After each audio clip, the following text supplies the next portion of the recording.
as we go over this bridge. And this here, this beautiful structure, this is our Civic Center. Its parking is a whopping $3 for events. It's very pricey, I know, but you know, it's just kind of one of those things you have to deal with. It's very 70s looking. It's very, yes, it's lovely. The National Auto Show comes here, and me and Chris will be able to walk to it this year because we frequently walk here, which is the Charleston Town Center Mall. It's basically like this downtown, 2-level, kind of spanning a couple blocks sort of mall.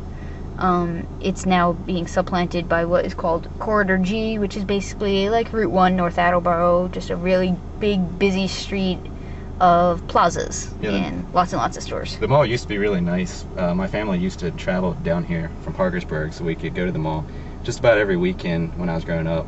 But as Amanda mentioned, that there's many stores that are opening up out on Corridor G, and the mall is rather outdated and it's running down. Yeah, it's kind of dying. Half of its restaurants are missing in the food court and other sort of signs. It's not quite as bad as the Lincoln Mall, because it does still have nice restaurants. Like this is the Whitewater Grill. There's also on the other side a Tidewater Grill, just for confusion's sake. A Marriott is attached to the mall, which is convenient. I actually think the Tidewater Grill is the Marriott's. These trees, you can't really see them, maybe a little bit. They're strung up with white Christmas lights, which they're even on right now at 2 in the afternoon, but they're very pretty. And then see, there's Huntington Banks that I was showing you before. We're now downtown. This here is, there's Court Street. There's lots of churches. See, none of these are Catholic churches. There's lots and lots and lots of Protestant churches. And one Orthodox church as we just passed. Well, yeah, that's the Greek Orthodox one there. But there are many Protestant ones. And at least 4 Methodist ones that I can think of off the top of my head. So there seems to be kind of a saturation of Methodists around. But so this is downtown. This is the little drugstore, which is closed pretty much all the time. It makes me wonder if it is in fact still open at all. But I think it is. The Capitol Market is down this way. This is where the Capitol used to be. It's kind of like in the middle of town, and there's a white sign saying the Capitol used to be here until they moved it. It burned down. To Wheeling after it burned down, and then they moved it back to Charleston and put it where you saw it before. This is our post office. It's the main hub. It's open 5 a.m. to like 7 p.m., which is really convenient when you are working all day, and it doesn't close at like noon or 3 o'clock like normal banks. It's very nice. This here, this big kind of funky looking structure, is the Clay Center. The Clay Center has something that I believe to be like an IMAX theater, and it just put on a rendition of Cinderella, and it has kid programming and all sorts of stuff. Tony Bennett came earlier.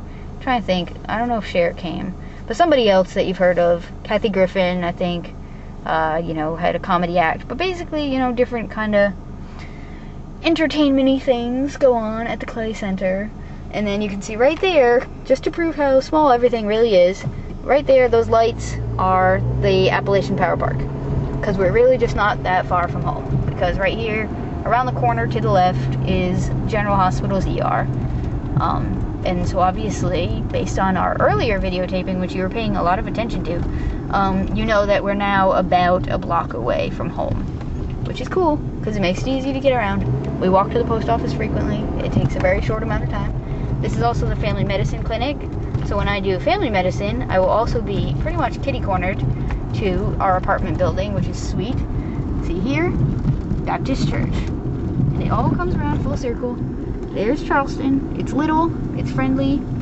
People will talk to you on the street. It's unnerving if you're from the scary, hostile kind of north.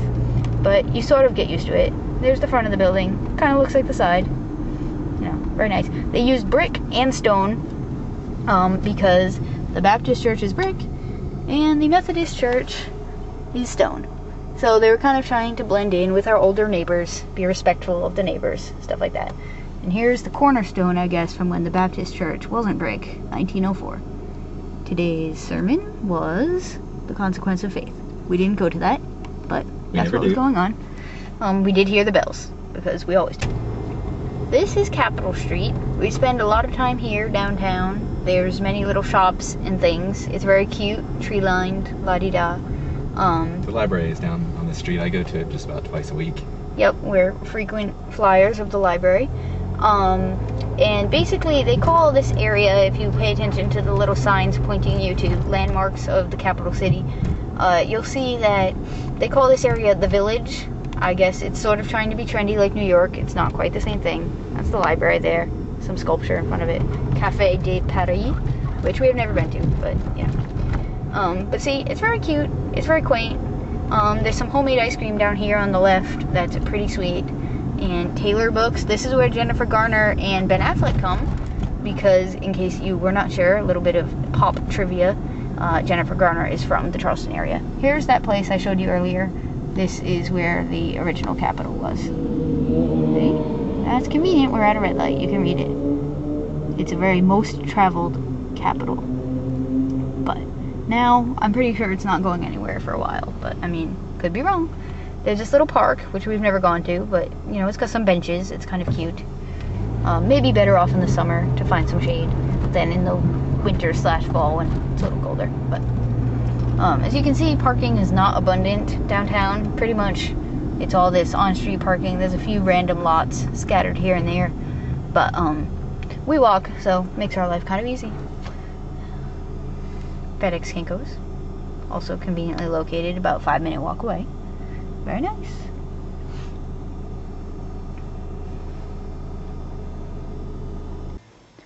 Now here we are inside Jefferson Place.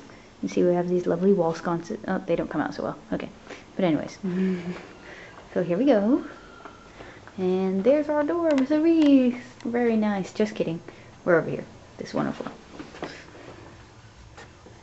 Might be able to get those sconces. Here, we'll try to get the sconces for you again. See, we basically live... Oh boy, yeah, that's pretty blurry. Okay. Give you a second to focus. Maybe not. Okay. But anyways, so much for that. That's our hallway. Obviously the sconces are freaking... There we go. That's nicer. See, it's very pretty. Very new. Here we go. Anybody home? Let's see. Look who's home. Charlie's home. Charlie, say hi. Say hi, Charlie. Hi, Charlie. Charlie's not eating his greens like he's supposed to. He's also looking pretty angry at the moment. There he goes. He moves. Good boy, Charlie. Okay, so Charlie is there. Here's the kitchen. Charlie's sort of in the kitchen. We like to think of it as Charlie is in the living room. Because he's also there. And that's Rhodey the plant. Named after Rhode Island. Named after Rhode Island. Charlie is named after Charleston. There's my wheels. We got the winter wheels on. There's Bambi. We just need to get a sheet to put over them to make it look like it's a little table back there. Right. I mean, the wheel look is pretty cool, but I guess the table is a little more normal. There's the celebratory Red Sox blanket, and the Red Sox chair mat, and the Red Sox hats, and ball, and all that good stuff. There is the elliptical / white coat hanger. Like so many pieces of sports equipment, it's doing its job perfectly. Here's our room, here. Notice the curtains, very nice. Spent a long time trying to figure out curtains. Here are the Bruces. They're chilling out. This was all we really thought of to do with this chair, because we don't really have anywhere else to put it, and it's only one chair, so there's not a whole lot you can do with that. There's our recyclable bin. And the bathroom, which is freakishly large. These are our washers and dryers in here, which is sweet. They're Actually, we only have one washer and dryer. Well, yes, okay. There's 2 items, only one of each. And here is the bathroom. Very exciting, I know. So there it is. There's our apartment. And let's see if Charlie's doing anything cool. My guess is no, but, you know, sometimes he surprises us. He's still not eating his food like he's supposed to, but, he seems to be good at that. That is, not eating food. Say hi, Charlie. Hi, Charlie. Nope. He's not in a performing mood today. But then again, he hasn't been in a performing mood for the past week since we've had him, so I guess that's just kind of what he does. See? Oh, good boy, Charlie. Good moving. Okay. Charlie, eat your dinner. Gosh. He doesn't approve of Napoleon Dynamite references either. He doesn't approve of anything. He really doesn't. He's kind of a stick in the mud, but hopefully he'll grow out of that. Okay, so that's about it.